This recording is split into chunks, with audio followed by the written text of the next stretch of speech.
අවුරුදු 300කට වැඩි කාලයක් යටත් නීතියක් විදිහට අපේ රට තිබුණා. අවසානයේ ඉංග්‍රීසි නීතියෙන් අවුරුදු 100කට වැඩි කාලයක් අපේ රට පාලනය කළා. ඒ පාලනය කරන කාලේ මේ මිනිස්සුන්ගේ තියෙන ධනද්‍රව්‍ය මෙහෙ භවභෝග සේරම ගෙනියන්න මේ මිනිස්සු රට වටේ ගිහින් යන්න පුළුවන් රේල්වේ එකක් ඇතුළේ. අදත් අපි ගමනාන්තය දක්වා මේ රේල්වේ එකේ යනවා අපිට කෙටි මාර්ගයක් හදා ගන්න බැරුව ගියා. මං කියන්නේ අපිට කරන්න බැරුව ගියේ.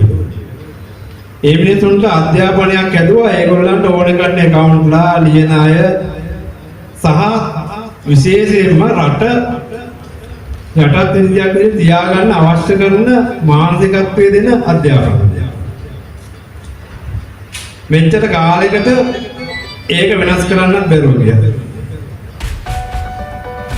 ඒ වගේම තමයි මේ සියලුම ආගම් වල මම එක ආගමක් කියන්නේ සියලු ආගම් වලට බලපෑමක් ඉන්න කළා. මේ යටත් ඉන්දිය කාලේ හිටිය පාලකයෝ විසින්. බලපෑම තමයි ඒගොල්ලන්ට යටත් ඉන්දියාවක් විදිහට රට තියාගන්න ඕන විදිය. අධ්‍යාපන ක්‍රමයෙන් ගොඩාක්ම බැලුවා යටත් ඉන්දිය ඒ මිනිස්සුන්ට අපි යටත් කරගන්න ඕනේ නැහැ. ඒ මිනිස්සුන්ට ඕනේ අපේ මිනිස්සු ලව්වාම අපි යටත් කරගන්න. දැනටත් අපි දකිනවා අපේ අතට පල්ලෙහාන් ඉන්නකොට උදව් කරන්න ඕන තරම් ලෑස්ති. අපිට වැඩි ඉහළ නැගිලා එනකොට උන්ට ගහලා විනාශ කරනවා.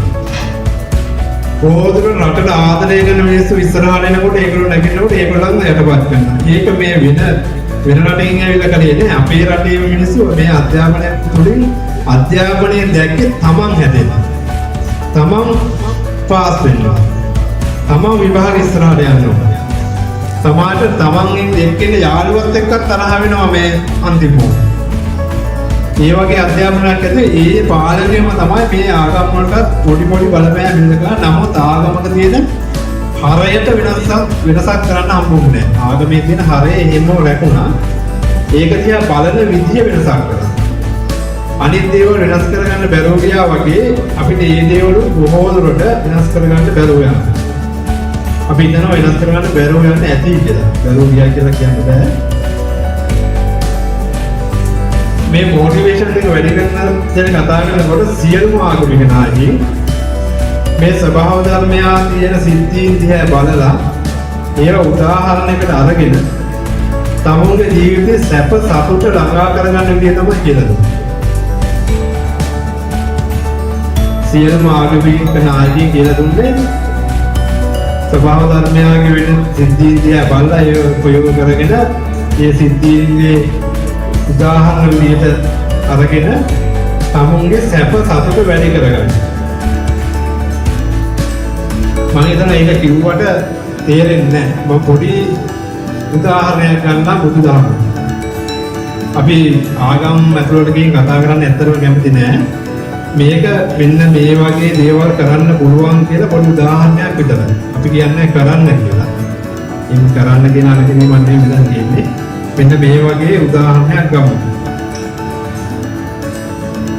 බුදුන් වහන්සේ දේශනා කළේ සමාජයේ ඉන්න විවිධ සත්වයන්.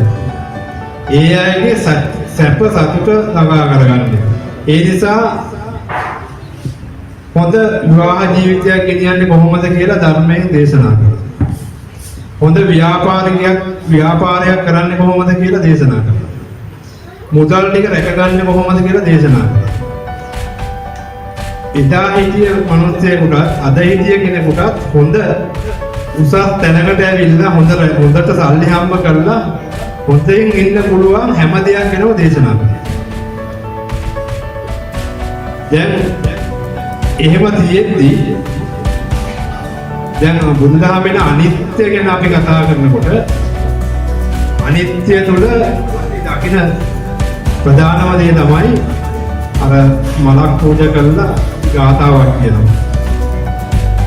මේ මල විනාශ වෙලා යනවා වගේ අපේ ජීවිතේ විනාශ වෙලා යනවා. ඒ නිසා අපි හිතන්න ඕනේ එදවට මාන වැඩක් කරගන්න නිර්මාණය කරලා යන්න. අනිත්‍ය කියලා අපි දකින්නේ ඔන්න ඔය අනිත්‍ය. අනිත්‍ය කියන්නේ නිත්‍ය නෑ කියන වෙනස් වීම වෙනස් තමයි අනිත්‍ය කියලා කියන්නේ.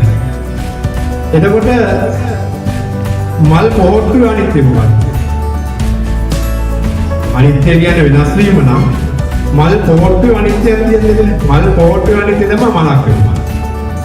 මල් පොහොට්ටුව අනිත්‍යයි. ඒක නිත්‍ය නෑ. මල් පොහොට්ටුව මලක් වෙනවා. මලත් නිත්‍ය නෑ. මලත් පර වෙලා විනාශ වෙලා යනවා.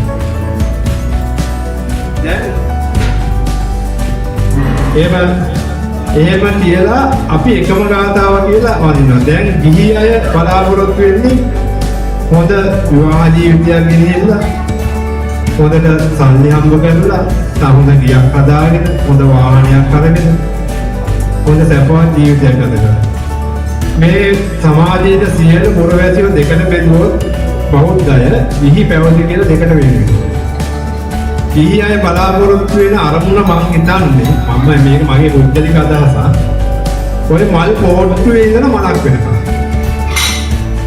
පැවිදි අයගේ අරමුණ තමයි මේ මුලින් ඉඳන්ම සියලු දේ තේරුම් අරගෙන පැවිදි ජීවිතයට ගිහිල්ලා නිර්වාණය කියන සැප ලබා. ගිහි විදියට ඒගොල්ලෝ කල්පනා කරන්නේ හොඳ ගියක් හදාගෙන නැත්නම් මේ ආර්ථික අරමුණේ මෙච්චර ගෑ ගහන්න ඕනේ නැහැ. හොඳ ගියක් හදාගෙන හොඳට විවාහ ජීවිතයක් ගෙනියලා හොඳ වාහනයක් අරගෙන හොඳට ඇවිදලා හොඳ සතුටින් ඉන්නේ. මේ සියලු දේ ගැන උදුනා පෙන්නලා දීලා තියෙනවා.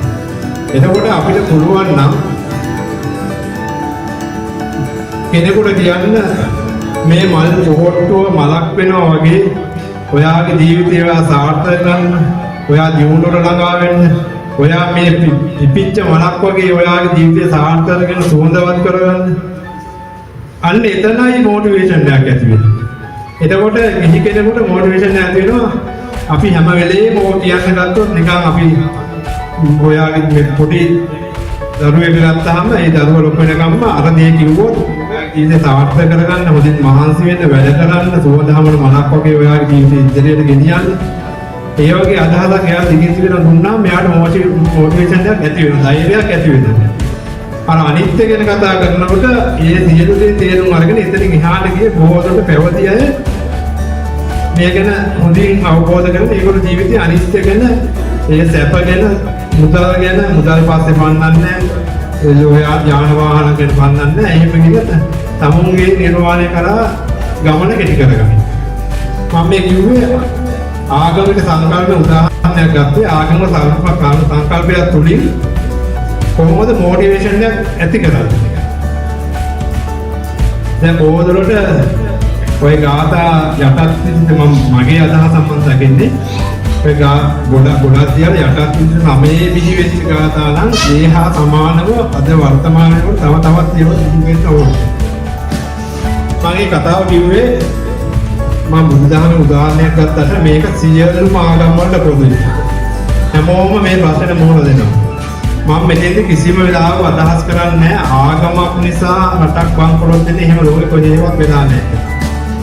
එහෙම වෙන්නේ නැහැ. නමුත් අපි මේ ඉදිරිපත් කරන සංකල්ප හත අපි කියනවානේ මේ රට හදන්න ඕන නම් ප්‍රශ්න හතක් තියෙනවා. මේ ප්‍රශ්න හත විසඳගෙන ඉස්සරහට යන්න ඕනේ කියලා. ඒ හතට අමතරව තව චිත්ත ධෛර්යයක් හදන්න පුළුවන් තවත් තැනක් ගැන විතරයි මම මේ කිව්වේ. ඒ නිසා අපි හැමෝම එකතු වෙලා මේ ගමන යනවා නම් මේ ගමන ඉස්සරහට යනවා නම් අපිට පුළුවන් වෙනවා හැම කෙනාම පුද්ගලිකව තමුන්ට කරන්න පුළුවන් හැම දෙයක්ම කරන්න. මම හේතු දෙකක් ඔය කිව්වේ. ආගමික සංවිධාන වලට තවත් එක හේතුවක් තියෙනවා අපි මේ මොටිවේෂන් එක වැඩි කරන්න ඇයි කියන්න කියලා ඉල්ලනවා. පැහැදිලිවට පොඩි chart එකක් ගත්තා.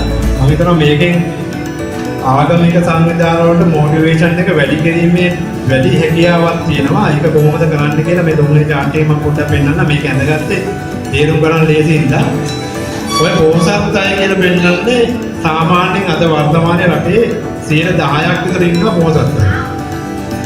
පොහොසත් අයගේ මහා නිර්ණායකයක් තියෙන්න ඕනේ. මෙන්න මේ අය මෙතනින් එහා අය පොහොසත් අය මෙතනින් එහා අය දුප්පත් අය කියලා. 90%ක් අය ඉන්න දුප්පත් අය. පොහොසත් අය කියන්නේ උදේට නැගිටින්න හරි නිශ්චිත වෙලාවක් නැහැ. ඉතින් පොත අස්සම් කරන්න වෙලාවක් නැහැ. ජොබ් එකට ගිහිල්ලා. තමන්ට කැමති වෙලාවක නැගිටලා 5ට වයින් 6ට නැත්නම් 4ට නැගිටලා උදේට හොඳ කෑම වේලක් හම්බ වෙනවා. ඊට පස්සේ දවල්ට හොඳ මොනවා අතුරු පතක් එක්ක දේ ටිකක් බීලා දවල්ට හොඳ කෑම වේලක් හම්බ වෙනවා. ඒකට ආදායම ගොයින් හම්බ වෙනවා. ඊට පස්සේ ඒක කාලා අතුරුපසුත් එක්ක හවසට මොන පොඩි නිින්දකුත් දාලා හවස පොඩි පාටියකට ගිහිල්ලා රැයට හොඳට කාලා ඉඳාගන්න ඒකත් කෙනෙක් පොසත් කියලා හඳුන්වනවා. එහෙම බලපුවම 90ක් කියන දුප්පත්යි. එතකොට 100ට රටක් සංවර්ධනය කරනවා කියන්නේ පොසත් කියලා. ඔය පොසත්යි 10% ඉඳලා අවම 50% දක්වාවත් වැඩි කරන්නේ. තමුන්ගේ කියන ව්‍යාපාරයක් කරගෙන යනවා. ඒකට තමුන්ට හොඳ ආදායම් මාර්ගයක් තියෙනවා. ඒකට ගොඩක් රටවල් පොසත් අය රටක් සංවර්ධනය වෙනවා කියන්නේ ওই පොසත් ප්‍රමාණය 50%. අවමේ 50% දක්වාවත් ඒකට රටේ ඒක පොඩිජල ආදායම ඉහළ තලයකට එනවා. එතකොට මං දෙවනි එකෙන් පෙන්නනවා 90ක් විතර ඉන්නේ තමුන්ගේ ආගමේ ඉන්න ප්‍රධානියා ආගම නිර්මාතෘවරයා මහායාකාරයේ අමුතු බල වලින් සම්පන්න කෙනෙක්. 10% කොටසක් විතර ඉන්නවා අපේ ඉන්න ආගමික නායකයා මහා බුද්ධිමත්. අපි බුද්ධිමත් භාවය ගැන කතා කරලා තියෙන වෙන වීඩියෝ එකක්. ඒකේ බුද්ධිමත් භාවය ඉගෙනම කෙනාව 100යි කියලා නම් කියන්නේ. බුද්ධිමත් භාවය 200ක් දක්වා ඉහළට යනවා. ඒ කියන්නේ තමුන්ගේ ආගමික නායකයා හොඳ බුද්ධිමතෙක් කියලා 10% කොටසක් හිතාගෙන මායා වැඩ කරේ නෑ. එයා බුද්ධිය තමයි මේ තේරම දැක්කේ. බුද්ධියෙන් හැමදේම තේරුම් ගත්තා. ඒ නිසා අපේ ආගමික නායක ආගම නිර්මාතෘවරයා හොඳ බුද්ධිමතෙක් කියනවා. ඕකේ තව ලොකු ප්‍රශ්නයක් තියෙනවා. කාලයට ඔය 90% අපේ නායකයා මායාකාරයෙක් විදියට ඒ කොටස ප්‍රතිශතයක් වශයෙන් ඉහළට ගේනවා. මිනිස්සු හිතා ගන්නවා අපේ ආගමික නායකයා කියන්නේ අති ප්‍රබල බලයක් තියෙන කෙනෙක්. ඒක යම් සමාජ ලක්ෂණ නිසා යම් අයගේ දේශන නිසා ඒක ඉහළ තලයකට යනවා. ඒ ඉහළ තලයකට ගියාම එදා හිටිය බුද්ධිමත් ආගමික නායකයෝ ඒක එහෙම නෙමෙයි කියලා පෙන්නන්න පුළුවන් තැනකට ගේනවා. දැන් ක්‍රිස්තියානි ආගමේ උපමා කතාවක් තියෙනවා. ගම් වතුරක් ඇවිල්ලා වහලෙකට නැගෙන ඊට පස්සේ වතුර වැඩි වෙනවා. බෝට්ටුවක් එනවා බේරගෙන යන්න. අනේ කෙනා දෙවියන් වහන්සේව විශ්වාස කරනවා. ඒ නිසා දෙවියන් වහන්සේ මාව බේර ගන්නවා. මම ওই බෝට්ටුවට නැගින්නේ නැහැ කියලා. තවත් වතුර වැඩි වෙනවා. දෙවෙනි වතාවට බෝට්ටුවක් වෙනවා. ඒ තරය කියනවා මම බෝට්ටුවට නැගින්නේ දෙවියන් වහන්සේ මාව බේර ගන්නවා. තුන්වෙනි වතාවට බෝට්ටුවක් කරනවා. ඒක නැගින්නේ නැහැ. දෙවියන් කෙරෙහි දැඩි භක්තියක් තියෙනවා. ඊට පස්සේ ගම්මතුරා වෙලා යා මැරෙනවා. මැරිලා දෙවියන් වහන්සේ ළඟට ගියාම දෙවියන් වහන්සේ කියනවා මම ඔබ ගැන මෙච්චර භක්තියකින් ඉතියි මාව බේර ගන්න. ඒකට කියනවා ඒ මම තුන්පාරක් මාව බේර ගන්න ඇයි ආවේ නැත්තේ. ඒ උපමා කතාවේ පැහැදිලිව කියන්නේ අර අන්ධ භක්තියකට යන්න එපා. ස්වභාව ධර්මය තුළින් තමුන්ගේ ජීවිතය බේර ගන්න පුළුවන්. ජීවිතය බේර ගන්නවා කියන්නේ තමුන්ගේ ව්‍යාපාර දියුණු කර ගන්න පුළුවන්. ඒ හැමදේම මේ ස්වභාව ධර්මයාගේ යන සිද්ධිය තුළින් දිනන්න පුළුවන්. බෞද්ධ ආගමේ තොම තියෙන කතාව. සාධුන් වහන්සේ කෙනෙක් තමුන් ළඟ මහාන වෙච්ච මේ සාමණේර වහන්සේ නමකට ඉන්දිය බලපුවාම එයාට පේනවා තව දින දෙකයි ජීවිතේ තියෙන්නේ. අපවත් වෙනවා දවස් දෙකක්. ඊට පස්සේ රාහුල් මහත්තේ අර පොඩි සාමණේර නම අපල දකින්න යවනවා ගෙදරට. ඊට සතිය විතර අර සාමණේර නම ආපහු වඩිනවා පන්සලට. ආයෙ ගිහිල්ලා දිවසෙන් බලලා මොකද්ද මේ දවස් දෙකයි යාගේ ආයු කාලෙ තිබුණේ. ඇයි මේ දික්කුනේ? එහෙම දික්කුනේ කියන බලනකොට ඒ සාමණේර නම ගෙදරට වන්නකොට දිවි කොටුවක් මඩ වරකල වෙන්න දුන්නා. ඒක දිවිව මැරෙන්න නොදී පියදලා ගොඩින් තිබ්බ ඒ පිනට ආයු කාලෙ තිබුණා. එතෙන්දී ඒ ආගමික පූජකවරු එදා හිටිය ආගමික නායකයෝ කියන්න උත්සාහ කළේ අන්ධ භක්තියට යන්නේ නැතුව ස්වභාව ධර්මයාගේ සිද්ධීන් තුළින් තමුන්ගේ ජීවිතය රැක ගන්න පුළුවන්. එතනින් පල්ලෙහා සියලු දේ තමුන්ගේ ජීවිතය රැකගත්ත කියන්නේ තමුන්ගේ ව්‍යාපාර රැක ගන්න පුළුවන්. හොඳ පුරවැසියෙක් වෙන්න පුළුවන්. ඒ සියල්ල තමන් විසින් කරගත යුතු දේවල්. මෙන්න මේ පණිවිඩය තමයි මිනිස්සුන්ට දෙන්න. මොටිවේෂන් එක වැඩි කරනවා කියලා කියන්නේ හැම වෙලේම මේ දේ තමයි කියන්න ඕනේ. එතකොට තුන්වෙනි chart එකෙන් පෙන්නුවේ දන්න අය මොනවද? තමුන්ගේ ආගමේ හරය දන්න අය. ඒ කියන්නේ 10%ක් ඉන්නවා ඒ බුද්ධිමතෙක් විදියට ඒ කියපු දේවල් හරියට පොතපත කියවලා ඒක හොඳට තේරුම් ගන්න තමුන්ගේ ජීවිතය සාර්ථක කරගන්න ඒව උපයෝගී කරගන්න. 90%ක් ඉන්නවා ඒ හරය කියවන්නේ නැතුව අර බලවතෙක් කියන දේ හිතේ තියාගෙන ජීවත් වෙනවා. මෙතන මම දකින්නේ රටක් සංවර්ධනය කරන්න පළවෙනියෙන්ම තියෙන chart එක දුප්පත්කම නැති කරන්න බෑ ඒකම. දෙවෙනි chart එකේ තියෙන මායාකරුවෙන් කියන එක ඒක නැති කරන්නත් බෑ. ඒව වෙනස් කරන්න බෑ. ඒ වුණාට තුන්වෙනි chart එකේ තියෙනෝනේ දන්න ප්‍රමාණය. ඒ බුද්ධිමතෙක් විදියට මිනිස්සුන්ට කියපු ඒ දන්න ප්‍රමාණය ආගමික නායකයන්ට පුළුවන් මිනිස්සුන්ට පුළුවන් තරම් කියලා දීලා දැනුවත් කරනවා. ඒ දැනුවත් කිරීම තමයි මොටිවේෂන් එක කියන්නේ. මෙන්න මේ කාරණා තුන හින්දා තමයි ආගමික සංවිධාන වලින් අපි ඉල්ලුවේ පුළුවන් තරම් මිනිස්සුන්ව මොටිවේෂන් කරන්න, ධෛර්යමත් කරන්න, ශක්තියක් වෙන්න මේ වෙලාවේ ස්වභාව ධර්මය තුළ තියෙන දේ ජය ගන්න තියෙනවා. අපි සම්මියපුත්‍ර ආයතනයේ විදියට හේතු හදා තේරුම් ගන්න තියෙනවා. මේ හේතු වලින් අපි හේතු දෙකක් අපි විදියට කරලා දෙන එකක් දැන් පෙන්නන්න පුළුවන්. මේ හේතු දෙක අමතරව තව හේතු හදා දෙන මේ හේතු හතම විස්තර කරලා දෙන එකපාරට විස්තර කරලා තියෙන නිසා මේ දෙකයි වෙනවා දීලා තියෙන්නේ. අපි ඒ මිනිසුන්ව ධෛර්යමත් කරන්න මිනිසුන්ට තමුන්ගේ හැකියාව වර්ධනය කරන්න ආකල්ප වෙනස් කරන්න සියලු දේ බලාපොරොත්තු වෙනවා. අපි මෙතෙන් ඉඳලා තව මාසයක් ඇතුළත තව වීඩියෝ එකක් රෙකෝඩ් කරනවා. මෙච්චර වෙලා අපි මුළු රටම මිනිස්සු කතා කරන විදිය තමයි කතා කරන්නේ. ඒ කියන්නේ ප්‍රශ්න ගැන කතා කරනවා. රටේ හැමදැනම වෙන්නේ දේශපාලන සංවිධාන හැම දෙයකම වෙන්නේ ප්‍රශ්න කියනවා හම්බ කරනවා. අපිත් මෙච්චර වෙලා කිව්වේ මේ ප්‍රශ්න ඇති වෙන්න හේතුව ප්‍රශ්නේ විසඳන්න මෙහෙමයි. මේක ප්‍රායෝගිකව විසඳන ක්‍රමය අපි ඉස්සරහට ගේනවා. ඒකට අපි හැමෝම දැනුවත් කරනවා. හැමෝගෙම ඉල්ලා හිටින්නේ මේක කෙටියෙන්ම ඔබ ළඟට ගේන්න පුළුවන් ක්‍රමයක් තියෙනවා. අපි සපුල් ලංකාව කියලා ඇප් එකක් හදලා තියෙනවා. ඒ ඇප් එක ෆෝන් එකට දාගන්න. එතනින් ඔයාට ෆීචර්ස් ගොඩාක් දීලා තියෙනවා.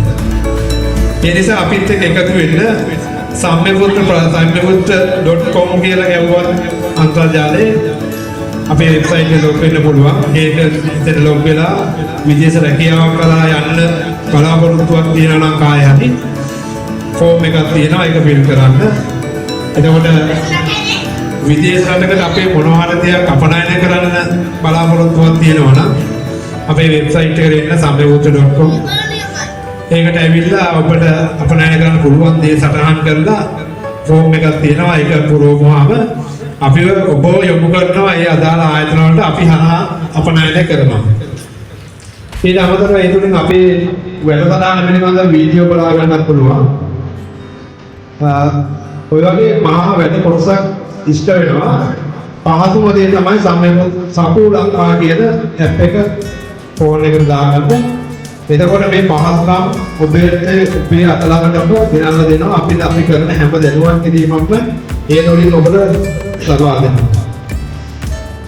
ඒ ටික තමයි කියන්නේ. මම හිතනවා සම්මියපුත්‍ර ආයතනයේ විදිහට අපි කරන්න යන මොකද්ද වෙන්නේ කියලා හොඳට තේරෙන්න පුළුවන් නැති කියලා අපිට දැනට ටීම් එකක් ඉන්නවා මේක වීඩියෝ මොකක් හරි දානවා නම් අපේ තොරතුරු මොනවා හරි කියනවනම් ඒ පොඩි අපිට උදාලා ඒ ආරහා තමයි අනුමැතිය අරගෙන තමයි දාන්නේ.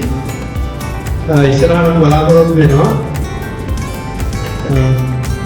ඔය ටික තමයි මට කියන්න තියෙන්නේ. තව මොනවා හරි ගැටලුවක් තියෙනවා නම් අපිට සාකච්ඡා කරන්න පුළුවන්.